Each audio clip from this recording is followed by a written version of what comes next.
It's time for the Your Personal Bank Show with Ferenc Toth. In an era of chaos, confusion, and craziness, Ferenc is a voice for common sense. As a financial literacy educator, speaker, and entrepreneur, Ferenc cuts through the noise to help us understand how current events affect our money, economy, and our freedom. Now, here's Ferenc Toth. Welcome to the Your Personal Bank Show. This is Ferenc. If you want to reach me, you can do so at yourpersonalbank.com. Yes, you will reach me. It's yourpersonalbank.com. So the latest CPI numbers came out. In June of 2025, it was 2.7%. The problem is that many of the basic necessity inflation rates are still much, much higher. And this illustrates the problem of how the government measures CPI, or Consumer Price Index, or inflation. In other words, utility gas inflation year to date is up 14%. Car insurance is up 6%. Electric is up about 6%. Meat and eggs is up about almost 6%. Car repair inflation about 5%. Homeowner inflation is about 4%. Hospital services 4%. Rent inflation is a little under 4%, and a food away from home is a little under 4%. These types of things demonstrate that rate cuts that so many people are hoping for are probably still some ways away until basic necessity inflation rates get back down to that 2% rate like the Federal Reserve likes to see. So my suggestion, my advice is don't expect any kind of rate cuts in the near future. Now, there was an article here I saw that I thought was extremely interesting. A number of economists got together and made a model of the entire U.S. economy. So they got some help from Amazon and NASA computers, so they were able to undertake or attempt to undertake a modeling of the entire U.S. economy. This was probably the largest and most ambitious effort to try to model or predict what was going to happen. The result itself was quite interesting. What the computer model came up with was the model is not converging. And what that means is it could not figure out a way to make it work. The primary problem had to do with the debt that our federal government currently has. The problem is the country's got so much debt that it's outpaced what the economy earns. Some of the models projected debt to increase from about 30 trillion currently to over 200 trillion over the next 30 years. This process will cause interest rates to rise, and the projections were that within a decade, interest is going to be about 1/3 of all taxes. In a couple decades, interest could be 80% of our entire country's tax revenues. A lot of people are concerned about the debt, and rightly so. I've discussed this many times on this show. The good news is, I've been concerned about the debt for a very long time, recognizing this was a problem that was coming and needed to be addressed. The sooner we address it, the easier it would be to solve. Unfortunately, our government has continued to spend more and more money nearly every single year. The COVID shutdown was a blowout year for government spending, and it exacerbated the problem significantly more. The good news about all of this is because the problem has gotten so much more acute, more and more people are becoming aware of it and rightly concerned. And why that's good news is the first step to solving a problem is recognizing you have a problem in the first place, and then start looking for solutions to that problem. The big question I get oftentimes is how much longer do we have before we enter economic chaos? That's hard to predict, but this computer modeling, predicted about 20 years. The good news is that does give us some time to avert the crisis. The analogy I share frequently that I think is most appropriate is we're on the Titanic, we're headed towards the iceberg. We've identified the iceberg, the massive debt. If we continue on the same course, we're going to hit the iceberg and we are going to sink as an economy, as a country. Again, the computer modeling is predicting about 20 years when we hit the iceberg or have that economic chaos, much like we've seen with other countries like Greece, like Argentina, and others in the fairly recent past. The fact that we have about 20 years gives us some time to resolve the problem. The longer we wait, the more severe the remedy will have to be to fix it. So the sooner we do this, the better. We need to turn the wheel. We need to steer away from this oncoming iceberg so we don't sink. It's not inevitable. There's no reason why we have to go into economic chaos. We just have to recognize that the problem is coming and we need to do something about it. Now, when you have an economic situation where you're taking on too much debt, it's actually quite a simple solution. Nearly everyone understands this who's ever had a household or ran a business. You have a budget. You understand. Whether that budget is formally written down or not, you understand that you can only spend so much money. In the long run, you cannot spend more than you receive. Yes, you can borrow money for a period of time. You can take on loans, credit card debt, other types of debt, personal loans, whatever, lines of credit can be taken, but none of these are permanent solutions. If you continue spending more than you receive, more than you earn, and you accumulate debt, eventually the interest on that debt grows to the point where you cannot support it. You are then forced to stop spending the excess funds, and sometimes it can be rather dramatic. If you have an economic situation like that and you recognize it's a problem, taking steps to fix it early is far better. It's the old adage, an ounce of prevention is better than a pound of cure. What can you do when you have an economic situation where you're spending more than you receive? You have three options. One, you can earn more. This is one of the things that the Trump administration is aggressively pursuing, earning more, increasing the income of our country, or the GDP, the gross domestic product. If we earn more, the percentage of the debt to income ratio goes down. How is the Trump administration addressing this? In many ways. One of the most obvious is through tariff policies. You have not seen this much in the legacy media, but for the last several months, our Treasury has run a surplus, mostly due to the increased tariff income that has been received by goods entering our country. This is a good thing.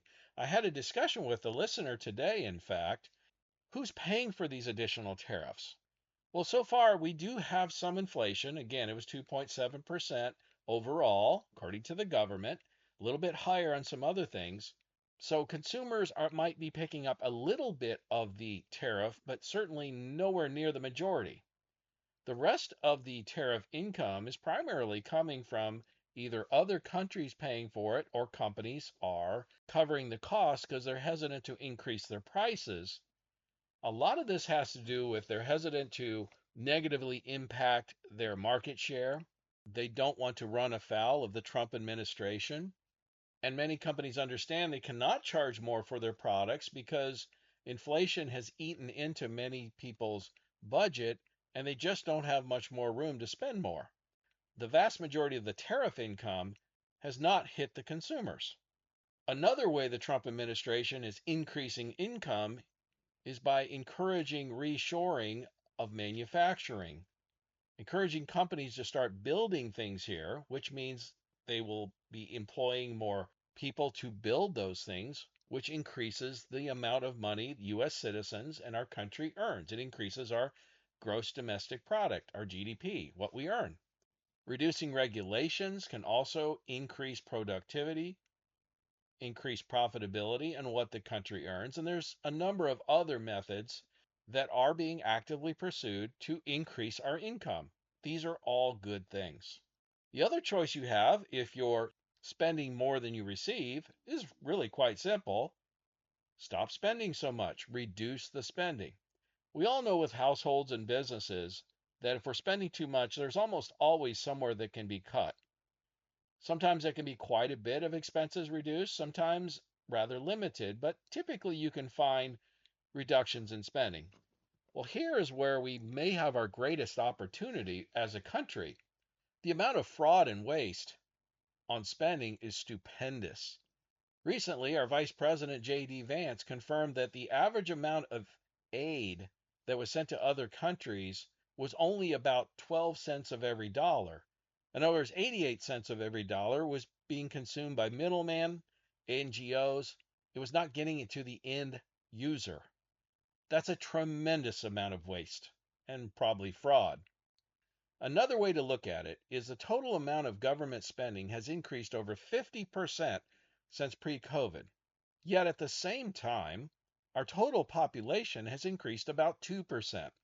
Why do we as a country need to spend 50% more money than we did prior to COVID, even though we only have 2% more people? There's no logical reason for this. As we all know, we had roads, we had a military, we had bridges, we had schools, we had all these things prior to COVID. Obviously, we have blown out spending to incredible levels. There's a tremendous amount of spending that can be cut and would have little or no impact in the quality of life of the average American citizen. One of the questions I get asked all the time is, where did all that money go?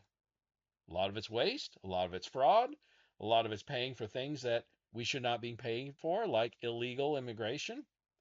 It's estimated that upwards of $500 billion a year was going towards illegal immigrants and the whole open borders program.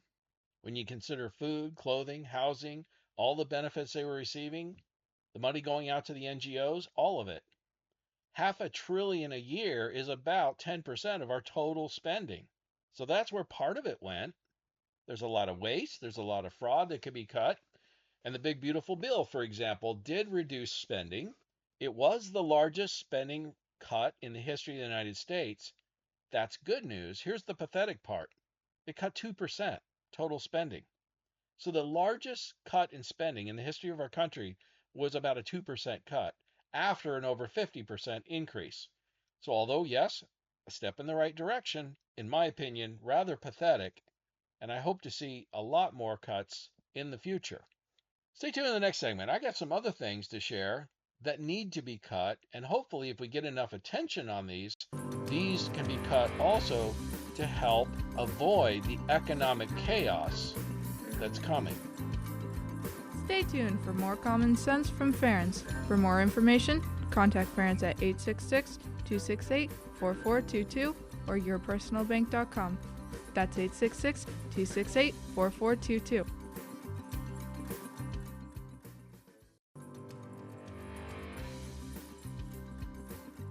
Welcome back to the Your Personal Bank Show with Ference Toth. Want more information? Contact Ference at 866-268-4422 or yourpersonalbank.com. That's 866-268-4422. Now back to the show with Ference Toth. Welcome back to the Your Personal Bank Show. This is Ference. If you want to reach me, you can do so at yourpersonalbank.com. Yes, you will reach me, yourpersonalbank.com. So I was discussing this economic model that this massive computing power determined that the U.S. economy did not compute. It was due to the massive amount of debt that we have, the interest increasing on that debt, and the best estimates based on these NASA and Amazon computers that they used.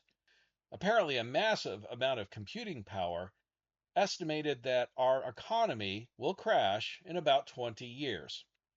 We will enter economic chaos because, as the model pointed out, about 80% of all revenues would go to just paying interest on the debt, which means there would only be 20% left over to pay for everything else. Medicare, Medicaid, the military, everything. So clearly, if we stay on the same path, we are headed towards economic chaos. This has to be addressed. The good news is we have some time, and the computer model also estimated that time frame is about 20 years. The sooner we address it, the less aggressive changes that need to be made to avoid the chaos. The longer we wait, the more drastic measures will have to be taken.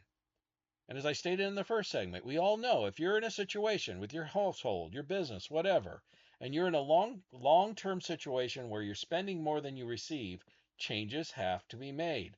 You can increase income. The Trump administration is taking steps in that direction, which are good. Increasing tariff income, reshoring manufacturing, increase our economy, increase our income. These are all good things. Reducing spending is also a part of that solution.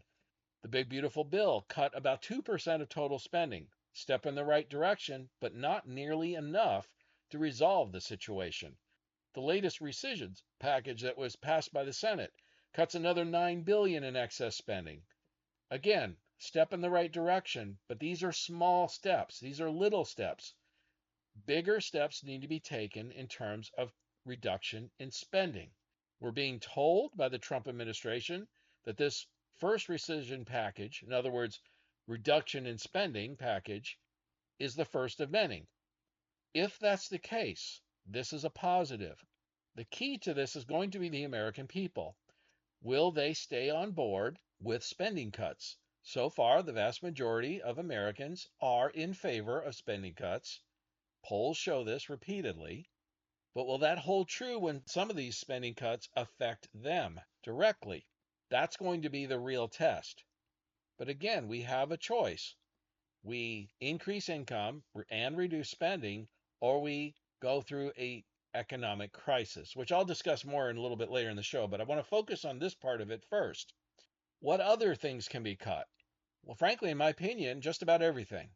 Federal government spending has increased over 50% since pre-COVID levels. That's in about 4 years. That's a dramatic increase. We have a 2% increase in population during that same time frame. So if we were fiscally responsible, government spending should only be about 2% more today than it was 4 years ago. We had roads, we had schools, we had the military prior to COVID. So it can be done. We just have to have the backbone and the spine to step up and demand it. Rescission packages have been started through Congress to reduce the overall spending. The Trump administration has done, through DOGE cuts, has done a tremendous job in addressing that and cutting spending, but they have been facing roadblocks and challenges through the courts mostly. Thankfully, much of that has been overturned by the Supreme Court and appeals courts. So we should start seeing more cuts going forward, which would be good. These are things that need to be done because, again, we could cut spending by 50%, as I stated earlier, and we would be at pre-COVID levels, and the government was spending too much then. I don't think anyone could argue that, folks. But the amount of waste and fraud today is stupendous. And that's where our biggest area of opportunity really is. This is the good news about it. With this massive level of waste and fraud, there's a ton that can be cut in spending and would not impact anyone negatively except for the people that are sponging off the system that frankly don't deserve it, are not eligible for it, or just taking advantage of it. So here's another example of some spending that needs to be eliminated. So apparently J.B. Pritzker, the governor of Illinois, has submitted his 2025 budget, which includes $2.5 billion for illegals. Now understand something. The state of Illinois is broke. It's in massive debt. It doesn't have the money. Truth in Accounting shares an annual report called the State of the States. This is an organization that puts out an annual report, does a true financial report from an accounting standpoint using current accounting methods, and have for quite some time listed Illinois as having the worst financial situation of all 50 states. So why in the world is Illinois proposing to spend another $2.5 billion, that's with a B, in 2025 on illegal aliens? It gets worse. It turns out in Section 270 of the proposed budget, the sum of $500,000 is appropriated for a grant to Lincoln College. Now, apparently, this college has been closed for 3 years. Who's getting this $500,000? Is this fraud? Is it just waste? Was it overlooked? I don't think so. In fact, there's been so much waste and fraud, Chicago Public Schools is now bankrupt, and the city faces an over $700 million deficit, and they're now having to lay off almost 1,500 employees.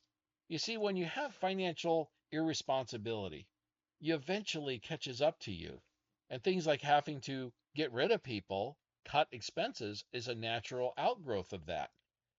Now, why should Chicago have to fire 1,500 employees because they're spending billions of dollars of illegals? Aren't they supposed to take care of their own citizens first? But here's another reason why the federal government is spending so much money. It turns out that DOGE has recently uncovered a $44 million USAID grant to Bernie Sanders in 2016 to quote unquote promote democracy. Apparently, it came in the form of a grant he never had to apply for, and he did not have to report how he spent it. This has all come out in a congressional hearing. Los Angeles has been in the news lately for immigration raids. In fact, recently, they conducted a raid on a marijuana farm that he rounded up over 300 illegals, including over a dozen children, illegal alien child labor at a marijuana farm. Yet you see a lot of the legacy media and Democrats crying about this being horrific and un-American. They're illegal aliens working on a marijuana farm. Frankly, whoever owns this farm should be in jail too, because it's against federal law to hire illegals. And to make matters worse, they had child labor working on this farm. If we want to reduce the amount of illegal alien labor, not only go after the illegals, but the people who hire them too. They should be in jail also. That would send a message. There's visas available for farm labor that have been around for decades. And I don't know that I necessarily agree with all those, but there are legal processes to do that kind of thing. Also, automation is expanding rapidly, particularly in the agricultural arena. This marijuana farm might have to spend a little bit more on labor, I grant you that. Then you'd have more people contributing to the economic system and not just sponging off of it. So there would be a general good. Plus, who can be in favor of illegal child labor? I'm sorry, there's a problem there. But because of this, LA has decided to provide cash assistance to immigrants affected by raids. Now, LA doesn't have the money. They're already $1 billion in the hole. And while their Mayor Karen Bass is now touting this program to pay illegal immigrants, how much cash do they pay tax-paying residents displaced by fires? As far as I know, zero. So again, the role of government is to protect its citizens, not illegals. These are things that are contributing to the problem of the excess spending. First step is information, becoming aware of it. People should raise a stink about this. Folks in LA should throw a fit that they should not giving cash assistance to illegals. Hopefully, with enough pressure and attention, this type of stuff will stop. The state of Illinois should not be spending multi-billion dollars on illegals. There should be an uprising of citizens saying no, no more. It's up to us, folks. The politicians are going to do what they're going to do unless there's enough pressure to make them stop. Remember, they're interested in two things: getting elected and getting reelected. One of those two things are threatened. That's what will make them change course. That is the only solution to this. Now, I am encouraged because people are becoming more active and becoming more aware, and I believe we're going to be able to avoid this economic chaos. But there's going to be some transition time. This has not happened overnight. It's been building for decades. Even President Trump himself has stated there's going to be some transition. How do you navigate this? Well, contact me at yourpersonalbank.com. I can show you how to grow your money safe, insured, guaranteed, highly liquid. Get strong, solid returns, some of the best we've seen in over 40 years. It's the golden era of fixed assets. Contact me for more information on that if you're interested. Stay tuned in the next segment. I got a few more things or reasons why our government's been spending so much, and if it doesn't change course, what could happen, which will help you understand better why it's so imperative that we avoid it. Stay tuned for more common sense from Ference. For more information, contact Ference at 866-268-4422 or yourpersonalbank.com. That's 866-268-4422.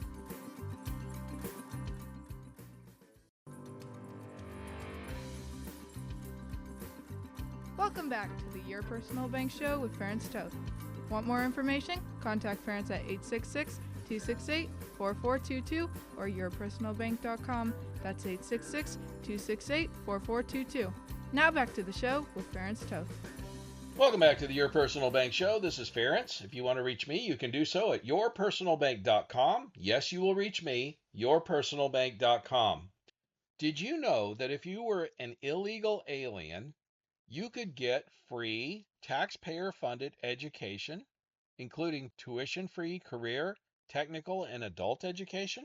And did you also know that this has been going on for decades? This is another one of the reasons why our government has been spending so much money or wasting so much money. By the way, if you're a U.S. tax-paying citizen, are you getting education for free for your children, including secondary adult education? I would venture to say the answer is no. In fact, this started in the Clinton administration. It was something that they did very quietly. Bureaucrats kept it going. The Obama administration widened it, in other words, made more people eligible for taxpayer funded education, including adults, college. But Trump's just stopped it all. Turns out there's a 1996 law meant to stop illegals from accessing federal benefits. Clinton era bureaucrats deliberately carved out exceptions to sneak illegals back in, but Trump has now slammed the door on this. With this shutdown of free education for illegals, it's estimated to save taxpayers over $40 billion a year, by the way. It reverses decades of bureaucratic defiance, and it puts Americans first in federal funding. You ever wondered why U.S. college students have had more difficulty obtaining grants and loans? It's because illegals, in many cases, were put first in line.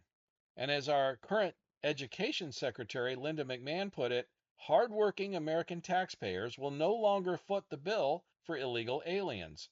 They've shut down ESL programs, workforce grants, and more. There were also 13 HHS programs restricted. Illegals are barred from workforce grants, and this is all backed by the U.S. Supreme Court. It's cut the back doors, silent subsidies, and eliminated one of the primary reasons why illegals came through our open borders.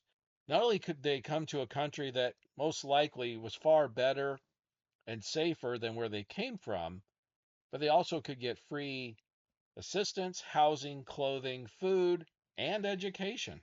This is what you call putting American citizens first. This is the type of thing that needs to happen for us to avoid that economic chaos, that iceberg that we're headed towards. Also, the big beautiful bill now requires people ages 19 to 64 to work 80 hours a month, not 20 hours a week, folks, half time, or they can volunteer or go to school. They have to do something to improve their situation to receive Medicaid or food stamp benefits. Also, parents must meet work requirements if their children are age 13 or older. Children who are age 14 to 18 also must meet educational or work requirements. In other words, they have to be going to school to receive food assistance. They have to do something to help themselves. Now, this does not affect the disabled, elderly, or caregivers of the disabled, and eligibility is determined every 6 months with proof of required employment or education. This is another big part of how a lot of the illegals and others were scamming the system and receiving food stamp assistance and other Medicaid and other benefits. If you're able-bodied and you're not willing to work, I don't see where my tax dollars should have to pay for you. And I think most taxpayers would agree with that statement.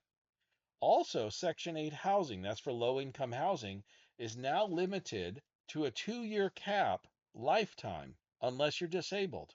That is awesome. Low-income housing, food stamps, Medicaid, these are all social safety nets designed to help somebody if they need it. If somebody's disabled, that's one thing. But if they're able-bodied, it's supposed to be a social safety net to carry them through until they can get back on their feet, not something to continue on for a lifetime or even generationally. These are all good things that are going to cut the amount of excess and fraudulent and wasteful, frankly, spending that our government has been doing. Some of these cuts through HHS prohibit illegal aliens from accessing 13 additional public programs such as Head Start, scholarships, loans, mental health, family planning, you name it, post-secondary career and technical education programs, other workforce resources and grants. The Department of Justice is eliminating loopholes that previously allowed illegal aliens to access taxpayer funded benefits. Again, this was all challenged and won in the U.S. Supreme Court. These are all good things to cut excess and wasteful spending. Look, I don't have a problem with somebody that's legitimately disabled and needs assistance. We generally have a big heart. As a country, we've had a big heart. But there's a point where you just get taken advantage of, where you say no more. And you realize you're not helping, you're enabling. And it causes generational poverty in many cases. And see, I guess here's a common sense thought. Illegals that don't make their own countries better won't make ours better either. These are not the type of people we want in our country. They broke the law. They're illegals. They're criminals. They need to go back. And if they want a better life, then they need to make a better life for their own. In fact, I recently heard an interview. Department of Homeland Security Secretary Kristi Noem state that they've negotiated with a number of these countries when these illegals self-deport. Remember, we pay for a plane ride and give them $1,000 when they land, and give them the opportunity to re-enter the country in the future legally if they're willing to go through the process. But she pointed out something I thought was really interesting. They've negotiated with a number of these countries that when they go back home to their home countries, they are now providing them home assistance, job training, and various things to help them get on their feet and develop a life in their home countries. Folks, what a lot of people don't realize is many of these countries are really frustrated, but what it did is it created a drain of their own countries. It's hurt their own countries also. They would like to see a better society. And if they get these people back and get them on their feet and get going, maybe they can create a better life in their home countries. That would be ideal for everyone. And don't forget, deporting illegal aliens will benefit the U.S. in a number of ways. It'll reduce the number of uninsured drivers from our roads. We're all paying more for auto insurance because there's so many uninsured drivers on the roads today because of so many illegal aliens who don't buy insurance. And I was sharing this with a person I discussed today. Housing prices have gone through the roof. It's no secret that the home building industry, especially with COVID, reduced the amount of new home building. So it's created a shortage of housing. And then you bring in 10 or 20 million people into the country. Well, they got to live somewhere, right? It doesn't take a genius to realize that housing prices are going to go up. If you have a housing shortage already and you add another 10 or 20 or more million people in the mix, if we can get rid of a good portion of those, housing prices will become more affordable for Americans, for U.S. citizens, which again is what our U.S. government, what any government is supposed to do, benefit the citizens. The overcrowding in schools will be alleviated. The need to hire more translators will be alleviated. We'll have better educational outcomes because of lower teacher to student ratio. That's obvious. There'll be less crowded emergency rooms and medical facilities. You're more able to get medical treatment if you need it. It'll lower spending on a number of government welfare programs literally by the billions.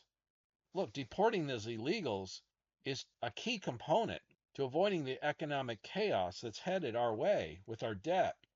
It'll save our country in many ways. Kristi Noem has just announced there's 5 more alligator Alcatraz-style detention centers being built around the country. I shared this in last week's show. These states are not necessarily building these detention centers out of the goodness of their heart, although it's something that they understand is good for the country, good for their state, and they believe in, but it also is good for the bottom line. Florida is going to receive a boatload of money from the federal government assisting in deporting illegals. So these states will make a lot of money from the federal government. And again, I'm generally not in favor of spending money when it comes to the government, but at least if they're spending it on their constitutional duties, like protecting our country, taking care of the citizens, deporting illegals, getting criminals off the street, at least they're doing their constitutional duty. That I'm in favor of. There's also a PR benefit to all this. It's been reported over 1 million illegals have now self-deported in the last couple of months. They're attributing a lot of this to things like the alligator Alcatraz. Look, if you're an illegal in this country and you recognize the odds of you getting caught have increased, ICE is becoming more active. They're hiring more ICE agents. Likelihood of you getting caught is increased significantly. You may be then sent to some place like Alligator Alcatraz and then deported. That's not very appealing.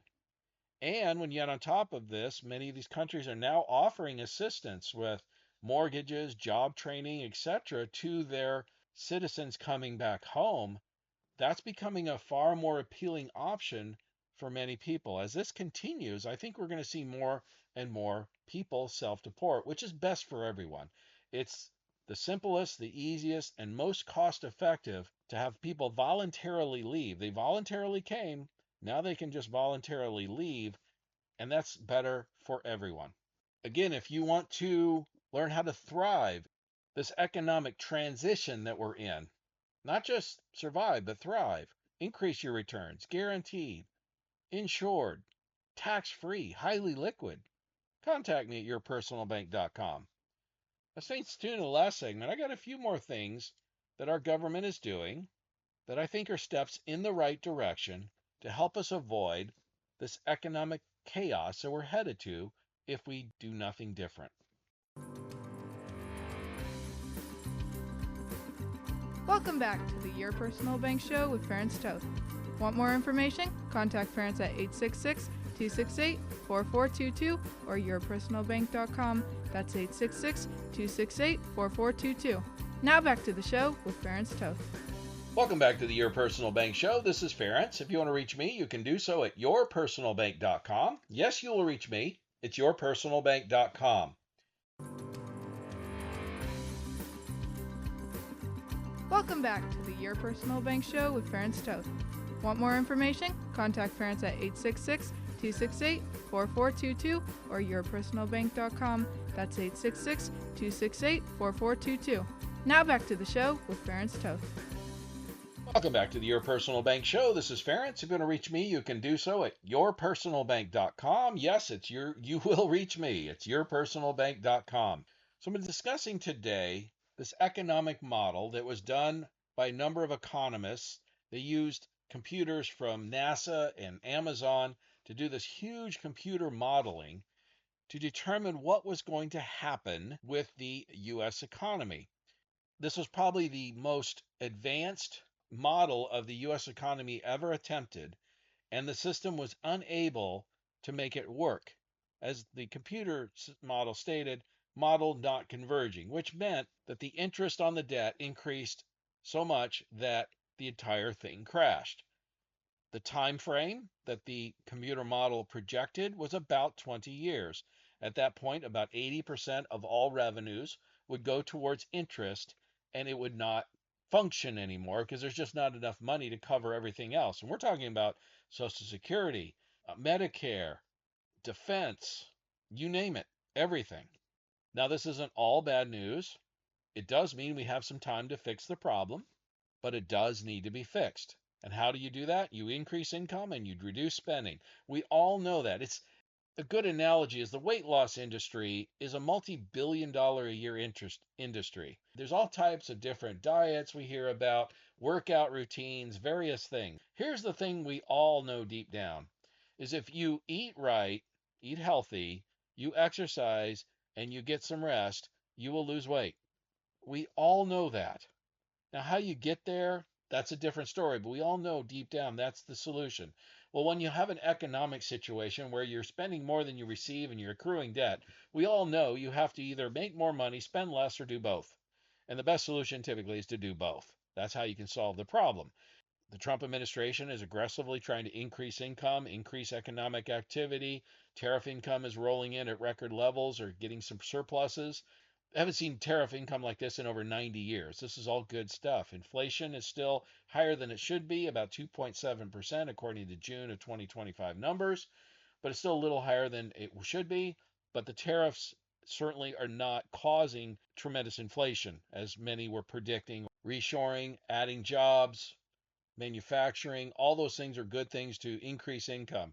Reducing spending is where we have our greatest opportunity because, again, spending has increased pre-COVID levels about 50%, while our total population at the same time frame has increased about 2%.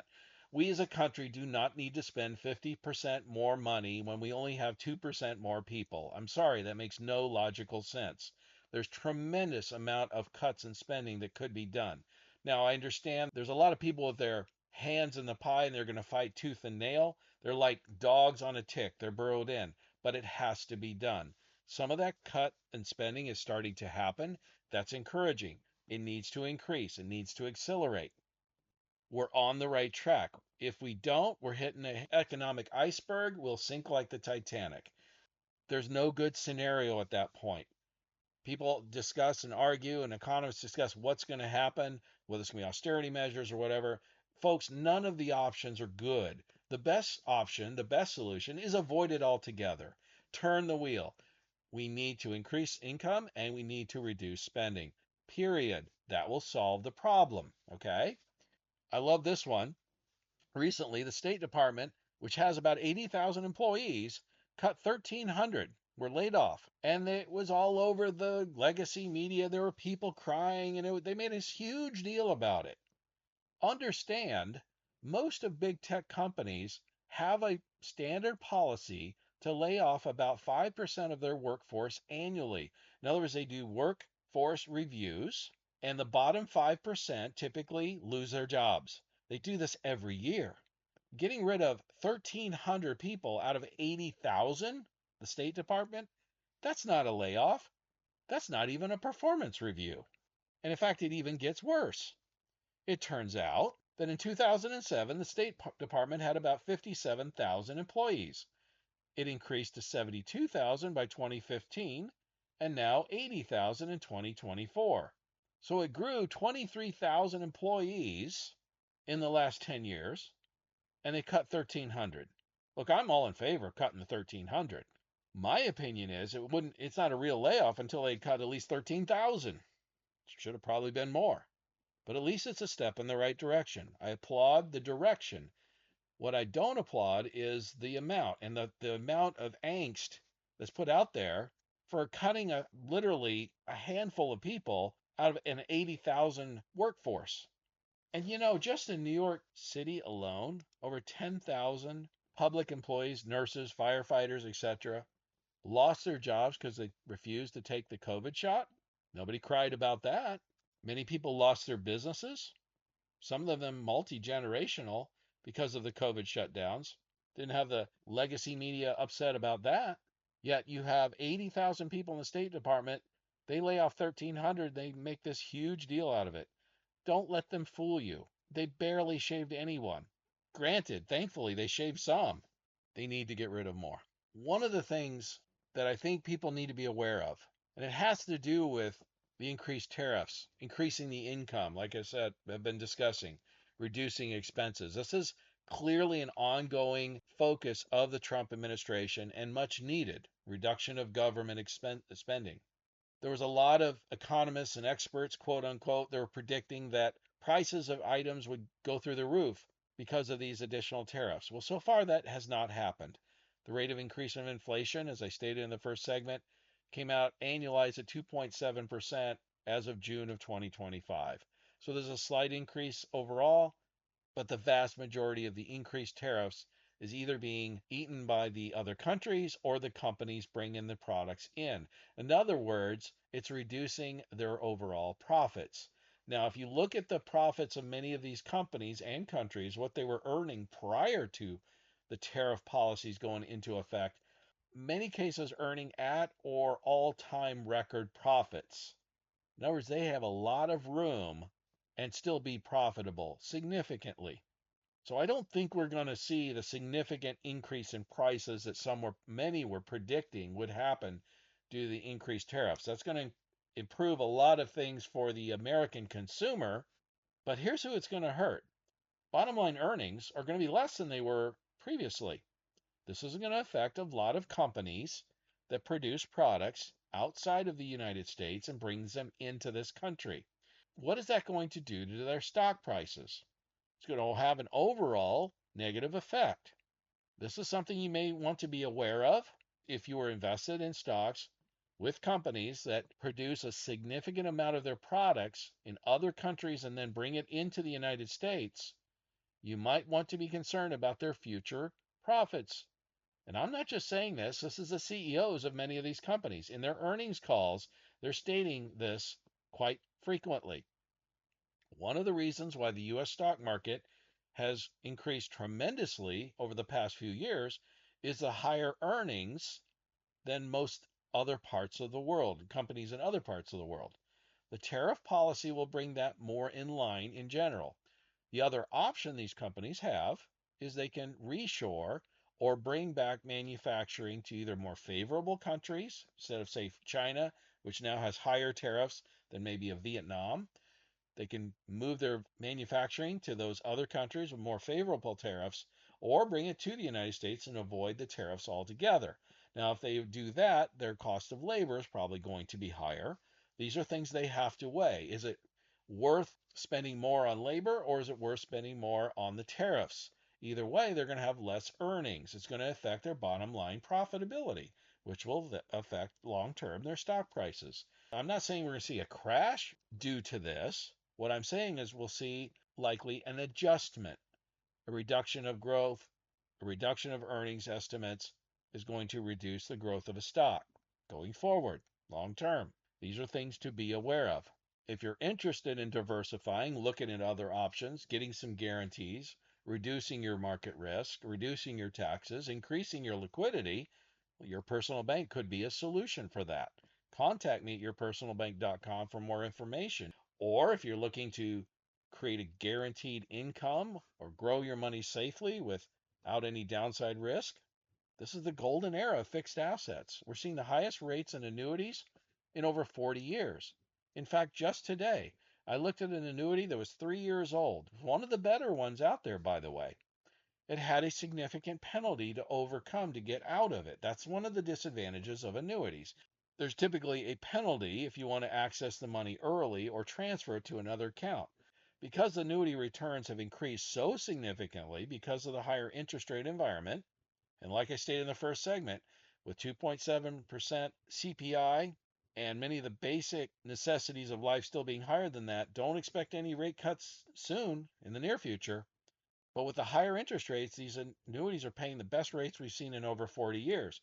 Again, let me give you an example that I had today. Gentleman had an annuity that was set up 3 years ago. It was one of the better ones.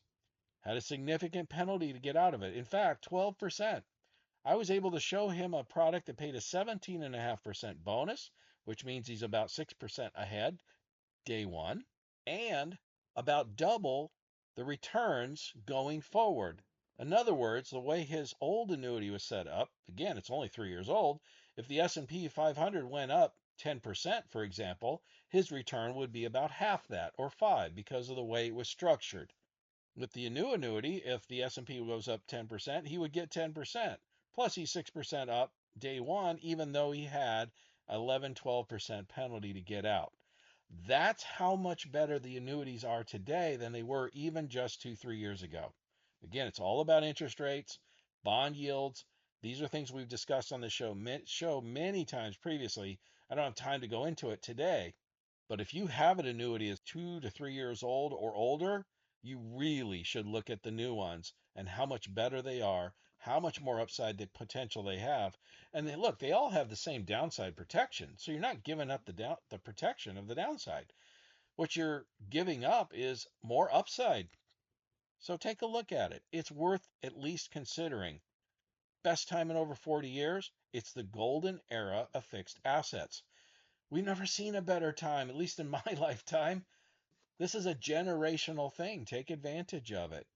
And if you want more information on it, again, contact me at yourpersonalbank.com. The last thought I want to leave you with is this. We are headed to an economic crisis if we don't change anything, particularly with government spending and the debt and the interest on the debt. It is unsustainable. The best computer modeling out there has now projected that crisis point where we hit the iceberg, we sink, is about 20 years. Things will get progressively worse if we do nothing different.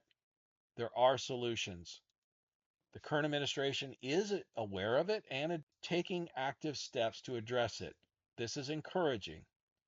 I believe it's possible, if not likely, that we will avoid the economic chaos.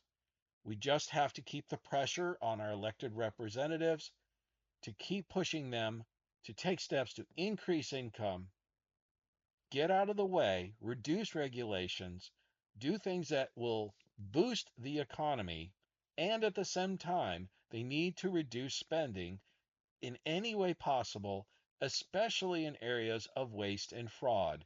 It's counterintuitive. Many of them personally benefit from some of this. But if we put enough pressure on them, many of them will end up doing the right thing, if not out of the goodness of their heart, but so that they at least can stay in power. Remember, the most important thing the typical politician is concerned about is getting elected and then getting reelected. That's their weak spot, and that's where we need to stay focused. Demand that they reduce spending, and if they won't, demand that they get out of the way and boost the economy. And if they won't, replace them with somebody who will. Stay tuned for some more great information next week on the Your Personal Bank Show. And as always, as long as it's on our money, in God we trust. Listen Tuesdays at noon and Saturdays at 1 to the Your Personal Bank Show for more information. Contact Ference at 866-268-4422 or yourpersonalbank.com. That's 866-268-4422. This show is designed to provide accurate and authoritative information. The presenter and guests of this program do not engage in legal, accounting, or tax advice. Professional advice regarding your situation should be sought if required. Some products discussed may have limitations and not be available in all states. Excessive unpaid loans may affect performance. Distributions may become taxable if not managed properly. Replacements may not be suitable for everyone. There may be charges when replacing coverage. Dividend rates and bank line of credit rates may change. For current rates, contact Ference at 866-268-4422 or yourpersonalbank.com. Again, that's 866-268-4422 or yourpersonalbank.com.